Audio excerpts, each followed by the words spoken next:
안녕하세요. 3월 15일 화요일입니다. 벌써 3월달이 이제 중반을 지나가고 있습니다. 새로운 정부가 이제 탄생을 했고, 새로운 봄의 기운을 느끼면서 우리의 삶이 좀 더 윤택해지고, 또 코로나로부터 자유로워지며 건강한 삶을 살아갈 수 있으면 좋겠습니다. 무엇보다도 문재인 정부 5년 동안 엄청나게 받은 스트레스 다 해소하고 이제부터 스트레스를 좀 덜 받으며 사는 세상에서 살고 싶습니다. 다 똑같은 마음이죠, 그죠? 오늘 말씀은 다니엘서 3장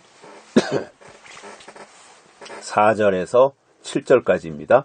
반포하는 자가 크게 외쳐가로되 백성들과 나라들과 각 방언하는 자들아, 왕이 너희 무리에게 명하시나니 너희는 나팔과 피리와 수금과 사면금과 앙금과 생황과 및 모든 악기 소리를 들을 때에 엎드려 느부갓네살 왕의 세운 금신상에게 절하라. 누구든지 엎드려 절하지 아니하는 자는 즉시 극렬히 타는 풀무에 던져 넣으리라 하매, 모든 백성과 나라들과 각 방언하는 자들과 나팔과 피리와 수금과 사면금과 앙금과 및 모든 악기 소리를 듣자 곧 느부갓네살 왕의 세운 금신상에게 엎드려 절하니라. 아멘. 드디어 이제 왕명이 선포가 됐습니다. 금신상을 섬기는 법이 나온 겁니다. 그동안에는 이런 법이 없었는데, 다만 이제 그 군주, 왕이 통치하는 그러한 세상에서 왕을 신처럼 모시고 살았는데, 이제 금신상을 만들어 놓고 섬기는 법이 나온 거예요. 악법이 나온 거죠, 악법. 그래서 이 법이 선포되고 나서부터는 사람들이 꼼짝달싹 못하고 바벨론에 거주하고 있는 모든 사람들이 다 나팔 소리가 나면 엎드려서 금신상을 경배하도록 하는 이 법이 나온 겁니다. 그러니 그냥 법이 없는 사람들 있잖아요. 그냥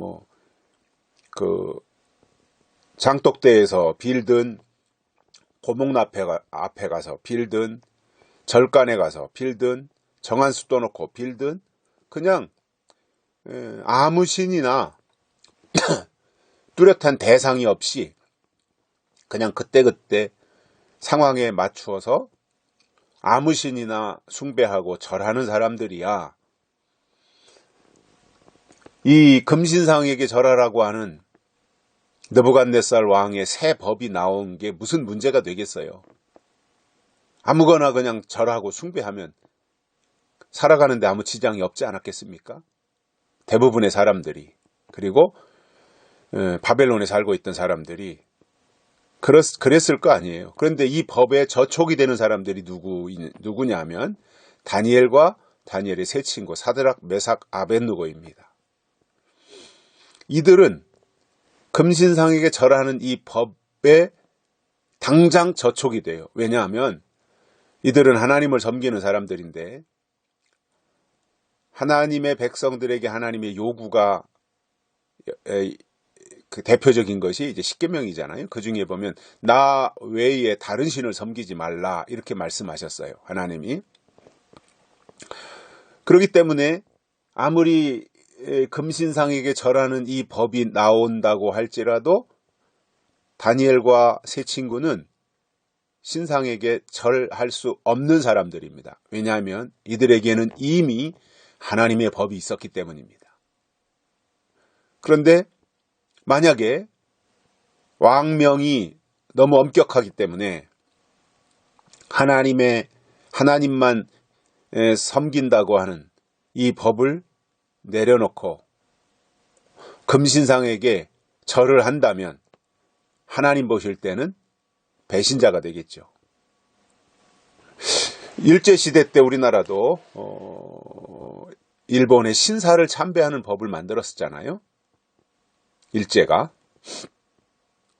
그래서 그 신사 참배하는 그것을 이제 우리 국민들한테도 다 요구했었지요.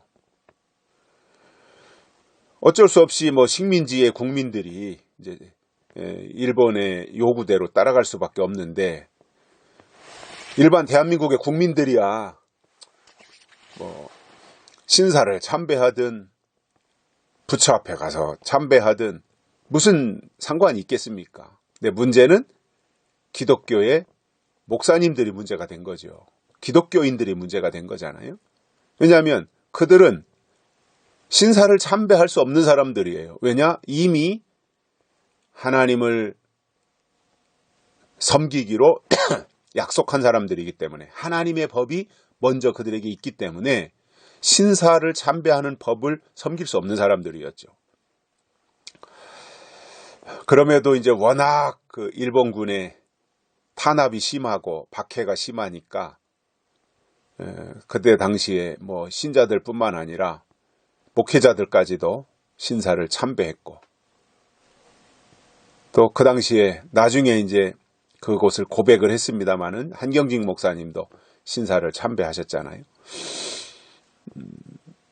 그러니까 그때 당시에 대다수의 목회자들도 너무너무 힘드니까 그 신사 참배를 거절한다는 것이 힘드니까 어쩔 수 없이 이제 신사를 참배하는 경우들도 있었습니다.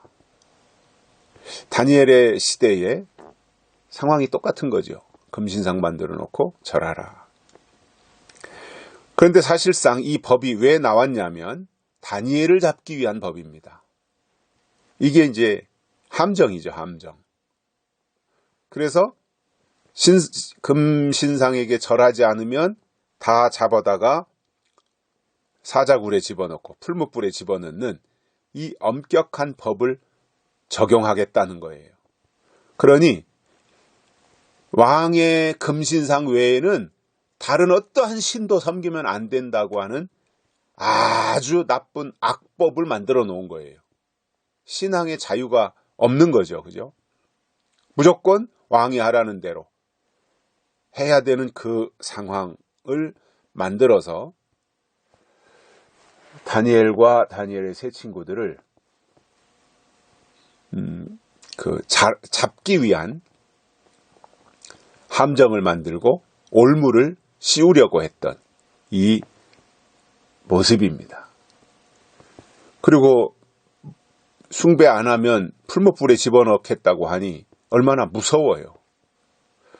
그리고 어느 때든지 뭐 나팔을 불고 피리를 불고 수금을 치고 뭐 이렇게 하면 그 자리에서 엎드려서 왕을 경배해야 되는 이 상황이 참으로 납득하기 어려운 일이었지만, 생각 없이 사는 사람들, 바벨론에 속해 있는 사람들이야 당연하게 받아들이고 그렇게 했을 것이지만, 다니엘과 세 친구는 그것을 받아들이지 못하게 되는 상황으로 이제 이어져 나가고 있는데, 오늘 말씀은 악법이 나와서 다니엘과 세 친구를 잡으려고 하는, 이거는 분명히 왕의 생각이 아니라 왕 주변에 있는 간신배 무리들이 다니엘이 높아지는 것을 질투해가지고 꺾어버리기 위한 새로운 법을 만들어 공포한 것이다, 이렇게 보여집니다. 앞으로도 악법이 나올 텐데, 교회 안에 악법이 나올 텐데, 그때도 우리가 다니엘과 같은 마음으로 이겨내야 할 것입니다. 여기까지 하겠습니다. 감사합니다.